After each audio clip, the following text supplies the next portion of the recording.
overview tentang Kota Tangerang Selatan dalam konteks ekonomi kreatif. Tak lain dan tak bukan, tepuk tangan buat Bang Pilar Saga Iksan.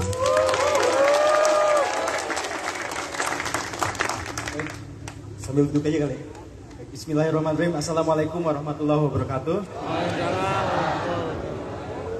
Tentu saja saya pertama-tama ucapkan terima kasih kepada Mas Gibran, Mbak Selvi, dan juga seluruh tim yang hadir, dan Om Dik Doang yang sudah menyediakan tempat pada hari ini di kandang Jurang Doang.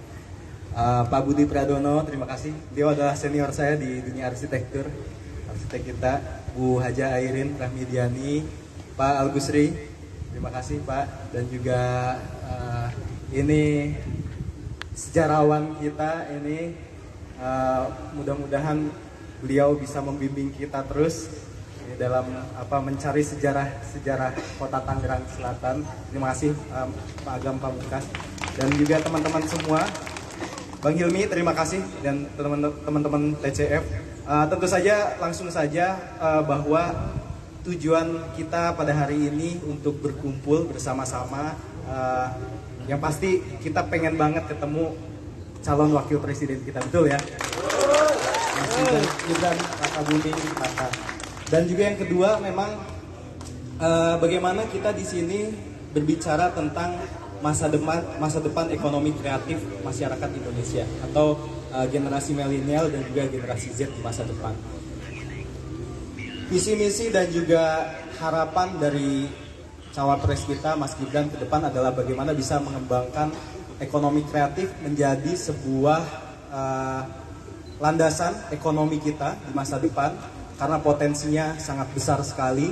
Ya tentu saja nanti ada beberapa dari teman-teman pelaku ekonomi kreatif, dari arsitektur, dari sejarawan juga, dari seni dan lain sebagainya, mungkin bisa menyampaikan apa saja harapan-harapan dan juga apa saja yang sudah dilakukan, dan mungkin ini juga bisa saling menginspirasi buat kita semua, dan mudah-mudahan juga bisa memberikan inspirasi untuk Mas Gibran ke depan dalam memimpin Indonesia 5 tahun ke depan.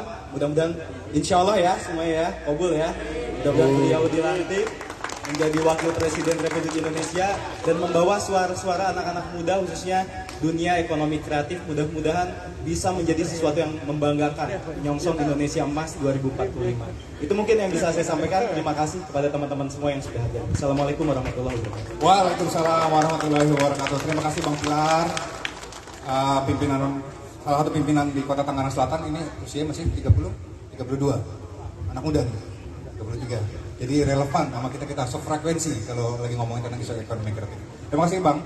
Selanjutnya kita langsung masuk ke pandangan perspektif dari Mas Budi Pradono untuk memberikan pandangannya dari sudut ekonomi kreatif, kesenian, arsitek, dan seterusnya. Silakan 2 menit. Siap, terima kasih. Saya pikir kita harus bersyukur kita bisa kumpul bareng di sini.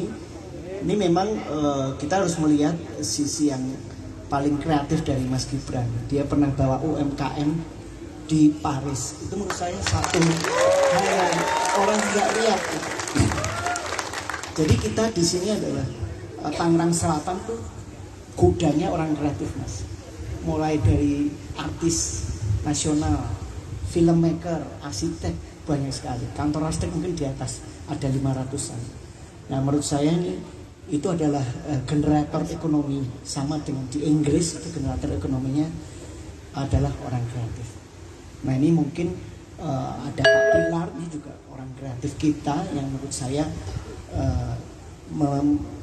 bisa menyemai kita semua, bisa tetap survive, dan menurut saya bisa menopang ekonomi Indonesia. Dulunya juga Bu Airin luar biasa.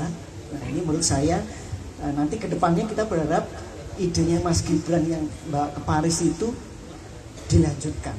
Itu namanya penting sekali, namanya sustainability. Kita ada pameran di Milan, Paris, tapi yang berangkat cuma saya kan nggak bagus. Nanti kita angkat semuanya, jadi gerbongnya ini kita udah siap. Menurut saya memang tema sustainability, keberlanjutan yang dilontarkan Mas Gibran itu harus kita dukung. Terima kasih dari saya. Terima kasih. Sebagai awalan Mas Budi, terima kasih. Mohon izin Mas Gibran, Mas Budi ini salah satu dari sekian banyak 500-an arsitek yang tinggal di Tangerang Selatan. Mereka punya event besar namanya Bintaro Design District. Jika berkenan, nanti kami juga mau mengundang Mas Gibran pas pelaksanaan Bintaro Design District berikutnya. Oh ya, mungkin saya tambahkan ya. Mangga. Jadi Bintaro Design District itu diinisiasi 2016 di London, tapi kita acaranya di sini. Jadi kita bisa bersaing dengan Milan Design Week, Paris Design Week, tapi Bintaro Design District itu saingannya. Iya, nah, contohnya juga ada di sini, Pak. Jadi ini salah satu titiknya, ada 30 titik dan kita mendatangkan dukungan. Waktu pandemi kita bisa survive karena event itu. Itu juga nggak terlepas dari dukungan semua yang ada di sini. Kita semua orang kreatif. Itu informasinya. Terima kasih Mas Ita. Terima kasih Mas Budi. Berikutnya kita ke Bang Busri. Silakan Bang Busri. Makasih. Assalamualaikum warahmatullahi wabarakatuh. Salam Om Swastiastu. Terhormat Pak Gibran, Bu Erin, Pak Budi, dan teman-teman sekalian, ada Pak Pilar. Sebenarnya kreatif itu akan muncul apabila kita mengenali lingkungan, yaitu namanya mengenali kearifan lokal. Tadi saya jalan, saya mengut bambu, Mas. Ternyata ini bila orang daun bambu, saya bilang ini kalium sama fosfor. Artinya apa? Kelemahan di kita yaitu bagaimana kita mengenalkan masyarakat di desa atau di lingkungan dia mengenali keunggulan kearifan lokalnya.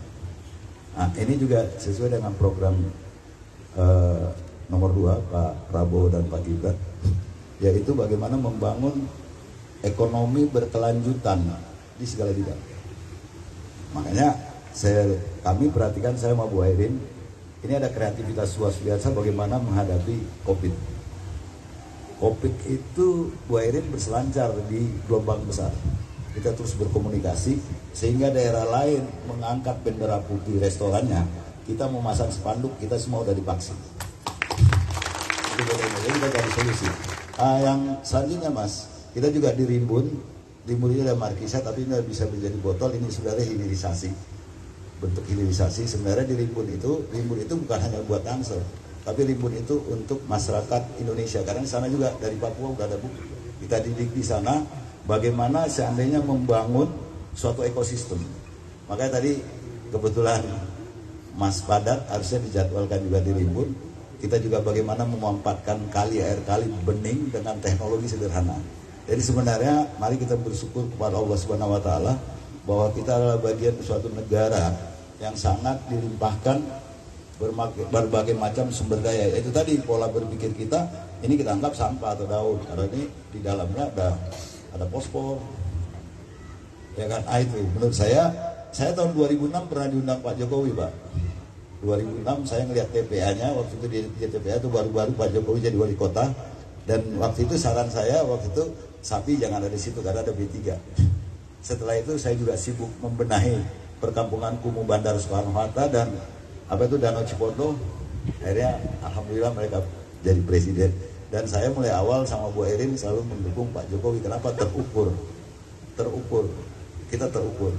Walaupun saya masih dari partai yang berbeda, Mas. Saya partai pendukung yang lain, tapi saya nyatakan alhamdulillah di TikTok udah nonton hampir 600.000. Nah, saya nyatakan saya tegak lurus karena Mas Ellen juga sering kata saya Anggrek dan Timbul, dan saya selalu yang paling penting sebenarnya berkomunikasi. Saya mau Bu Erin itu selalu berkomunikasi. Jadi di sana juga kita bagaimana membangun ekosistem sehingga pertanian ekosistem yang berkelanjutan. Pupuk ada di situ dari kotoran ayam segala macam. Sebenarnya gini Mas, ada calon nomor lain dia bilang saya akan mengangkat menjadikan sarjana bagi orang-orang miskin. Itu di Rimbun udah dilakukan Mas. Kita ambil dari Rian, ambil dari Lebak, karena nggak ada lagi kata yang berhasil yang bisa mengelola sumber daya alam adalah sumber daya manusia. Sementara waktu dari saya itu. Terima kasih. Tepuk tangan, mantap. Sustainability dan ekosistem, keren Bang. Berikutnya budayawan kita Bang Agam Pamungkas, silakan Bang. Bismillahirrahmanirrahim. Assalamualaikum warahmatullahi wabarakatuh. Saudara Muhammad yang saya hormati Bapak Pilar, sini ada, kemudian Syekh Dik Doang, Mas Gibran, sama istri, kemudian Mas Budi, Bu Airin, Mas Gusri dan juga Teh Ajeng ya. Bang Ucit, terima kasih. Seniman begini, Mas Gibran, kalau berbicara ya. Jadi gini, saya memberikan gambaran. Tangsel itu sebuah kawasan yang sangat kaya dengan asana sejarah dan budayanya. Dari dulu, kita dikenal sebagai kawasan penyangga petrodolar pada zaman Presiden Soeharto. Artinya kita diapit oleh Depok, ya sebelah timurnya, kemudian di sebelah baratnya ada Tangerang, sebelah utaranya ada Jakarta, dan sebelah selatannya itu ada Bogor. Jadi memang kawasan yang sangat strategis. Bahkan saya sepakat dengan Abah Taufikur Rahman mengatakan bahwasanya kita di sini adalah merupakan kawasan kosmopolitan. Jadi di mana tempat berkumpulnya berbagai macam ragam kebudayaan yang ada. Perlu juga saya sampaikan ke Mas Gibran, aspirasi dari teman-teman berkaitan dengan masalah sejarah dan budaya. Kita menginginkan, sampaikan satu saat nanti, kita doakan ya, semoga Mas Gibran bisa menjadi presiden kita. Kita menginginkan ada salah satu departemen yang dibentuk sama Mas Gibran, yaitu Departemen Seni, Sejarah, dan Kepurbakalaan. Karena selama ini kami para pelaku sejarah, pelaku seni, seperti anak ayam kehilangan induk. Kita mau bernaung kemana ini sebenarnya ini? Tidak ada payung hukum kita yang mengatur. Teman-teman juga masalah seniman, kemana kita mencantolan nomenklatur yang mengatur hak-hak kita sebagai para pelaku seni, para pelaku budaya, para pelaku sejarah. Andaikan ada satu departemen, saya sepakat kemarin ada sempat Departemen Pendidikan Nasional, kemudian kan dirubah lagi itu kan ya. Saya berharap ke depannya Mas Gibran di BRIN itu sudah cukup terlalu besar. Saya pikir kalau dimasukkan di sana juga ada satu unsur Departemen Seni, Sejarah, dan Kepurbakalaan, ini menjadi suatu wacana yang menarik. Jadi kita para pelaku seni ini tidak lagi kebingungan kemana kita mau mengusulkan program-program kita ke depan ini nih. Mungkin dari itu saya sementara dulu itu. Terima kasih. Mantap, tepuk tangan buat Bang Agam. Oke, para narasumber sudah bicara, sekarang saatnya kita mendengar suara dari Mas Gibran.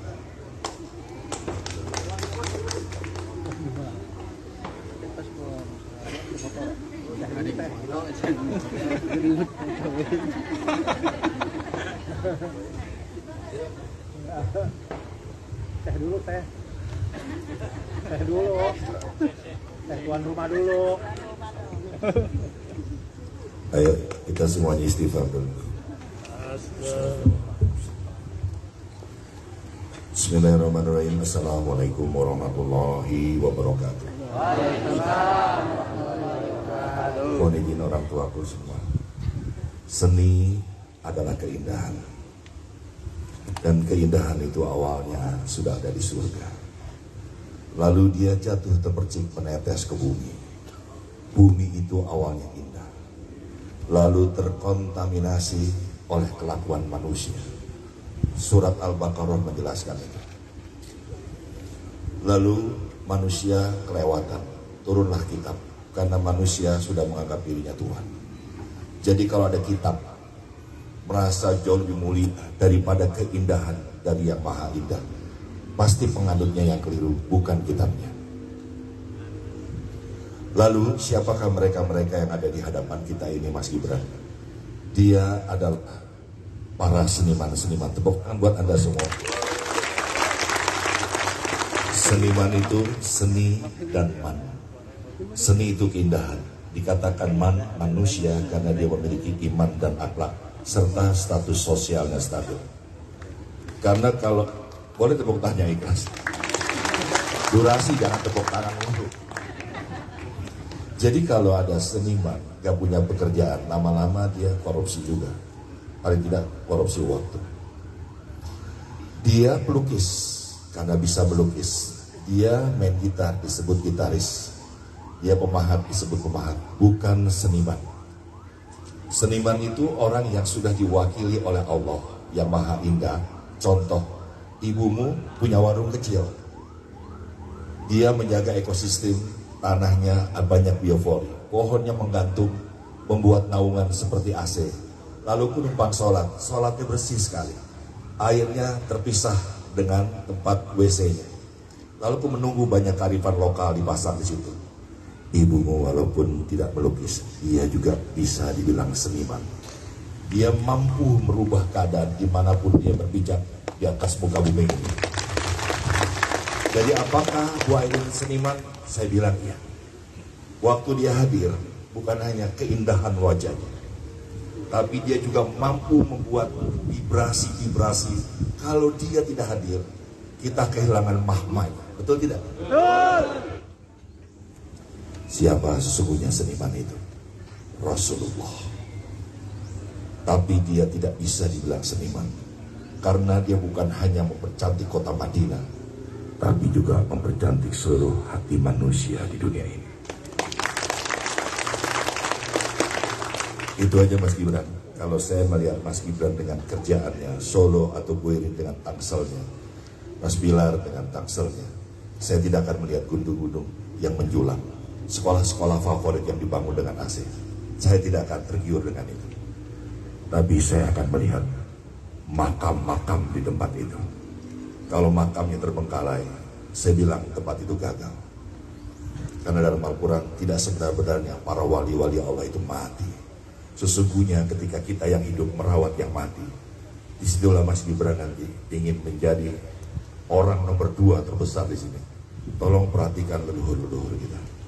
Kalau nanti saya pergi ke Solo, ada kuburan yang terbengkalai, dia tidak bersanding tempat bermain dengan anak, bahkan dia menjadi tempat yang horor. Aku bilang, Mas Gibran belum melangkah ke depan. Mas Gibran, kalau Anda menang, insya Allah angkat kedua tangannya. Astagfirullahaladzim, astagfirullahaladzim. Ya Allah, ya Rahman, ya Rahim. Dalam doa ini kami tidak ingin menyuruh-nyuruh Engkau ya Allah, karena yang maha memenangkan Engkaulah ya Allah. Andai Gibran menang, berikanlah kemenangan itu kepada yang maha pemenang. Izin ya Allah, kami berdoa, bermunajat, membaca surat cinta yang dikirim dari yang maha pencinta untuk yang dicintanya. Al-Fatihah ini adalah membuka mahar pintu qalbu. Ini adalah samudera ilahi tanpa batas, hanya diberikan kepada yang Allah berikan. Syahadu an la ilaha illallah, syahadu anna Muhammad Rasulullah. Kalau engkau berkehendak, kami hanya punya keinginan. Telanlah kami dalam kehendak-Mu ya Allah. Al-Fatihah.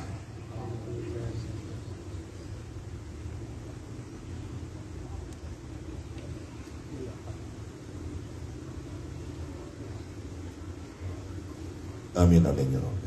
Izin. Ya Nabi salam. Hadirlah ya Allah. Hadirlah ya Rasulullah.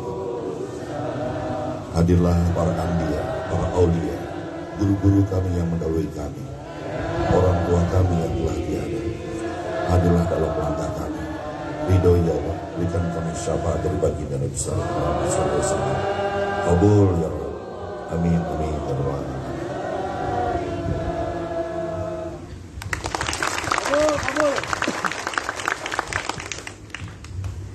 Terima kasih Om Dik Doang. Selanjutnya kita dengar pandangan dari Mas Gibran. Mangga Mas.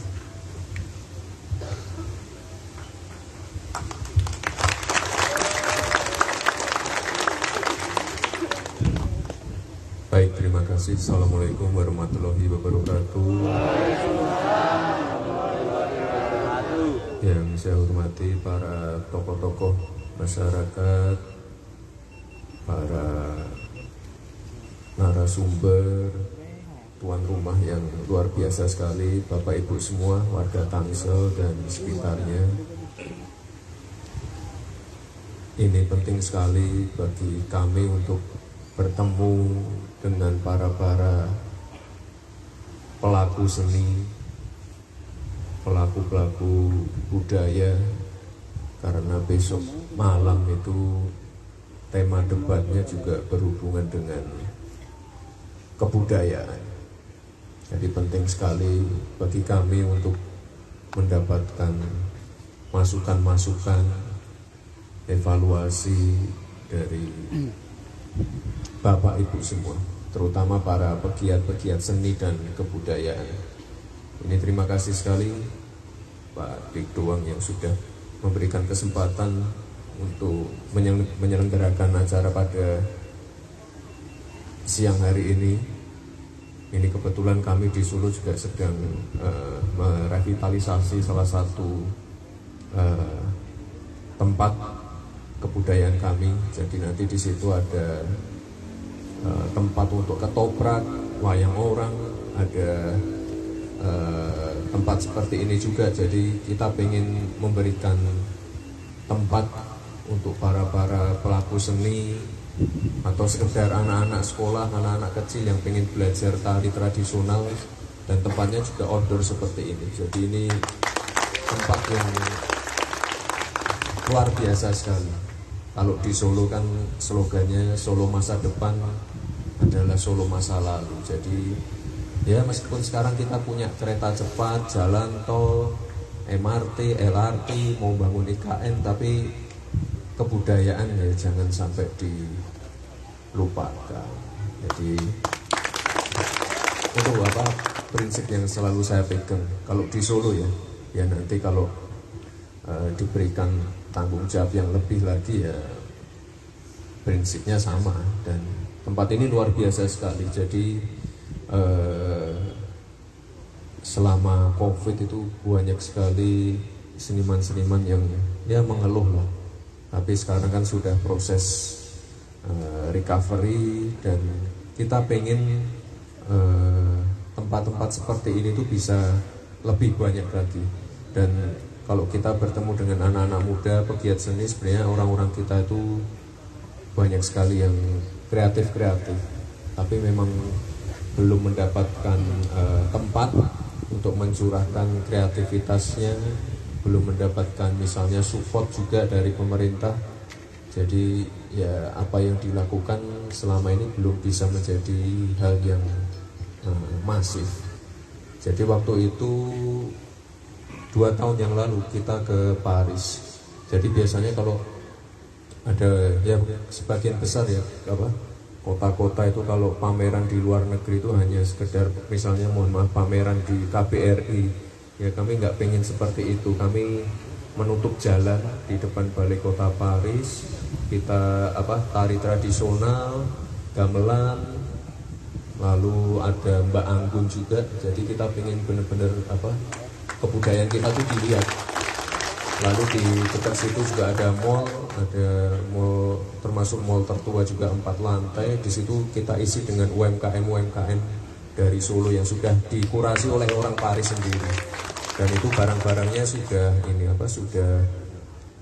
sebelum berangkat sudah dibeli putus dulu sama mallnya. Jadi di sana sudah ada kepastian kalau barangnya akan terbeli. Itu penting sekali. Jadi UMKM kebudayaan kita itu sebenarnya kalau kita benar-benar fokus mau mengawal dari A sampai Z, dari packaging, branding, digital marketingnya, permodalannya, sebenarnya kita tuh bisa bersaing dengan negara-negara lain. Dan kekayaan budaya kita itu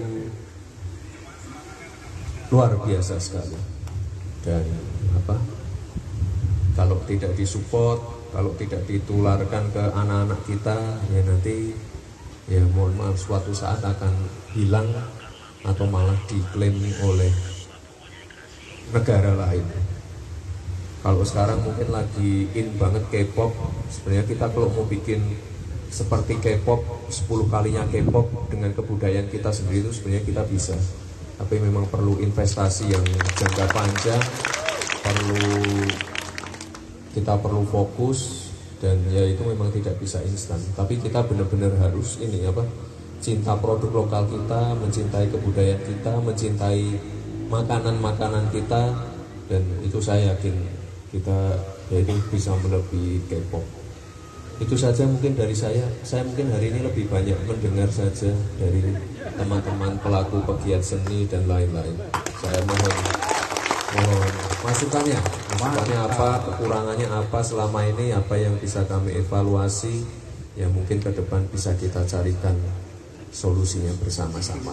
Ya, terima kasih. Wassalamualaikum warahmatullahi wabarakatuh. Waalaikumsalam warahmatullahi wabarakatuh. Tepuk tangan buat Mas Gibran. Oke, kita masuk ke sesi tambahan. Sesi tambahan ini mendengar aspirasi, pandangan dari teman-teman sekalian. Tapi karena keterbatasan waktu, saya mohon izin kita pilih ya.